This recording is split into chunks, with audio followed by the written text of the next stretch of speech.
ఆరోగ్యం బాగుండాలంటే ఒళ్ళంతా గాలి తగలాలి. మట్టిలో ఆడుకుని వస్తారు, రావాలి. మట్టిలో ఆడుకుంటే భావోద్వేగాల నియంత్రణ అవుతుంది.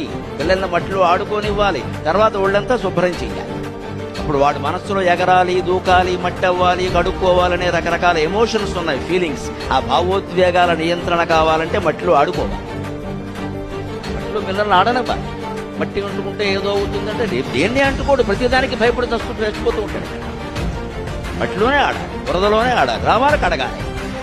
మళ్ళీ రేపు సాయంత్రం వెళ్ళి ఆడుకోమని చెప్పాలి. అప్పుడు ఇది బురద కడుక్కున్నవాడు ఈ మట్టి కడుక్కుని రేపు ఎవడు బురద జల్లినా వెంటనే కడుక్కుంటాడు. అనుమానం ఏం లేదు. ఇక్కడ హీరోలో నిలబడతాడు.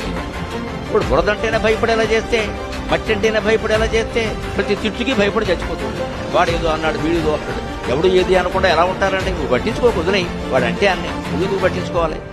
నువ్వు కాదని నీకు తెలుసు, నువ్వు చేయలేదని నీకు తెలుసు. వాడు అన్నయ్య, లెట్ దెమ్ బార్క్. వాళ్ళు మురుక్కొని మనకే. ప్రతి కుక్క మురిగితే మనం ఎదురుగా మురుగుతామా?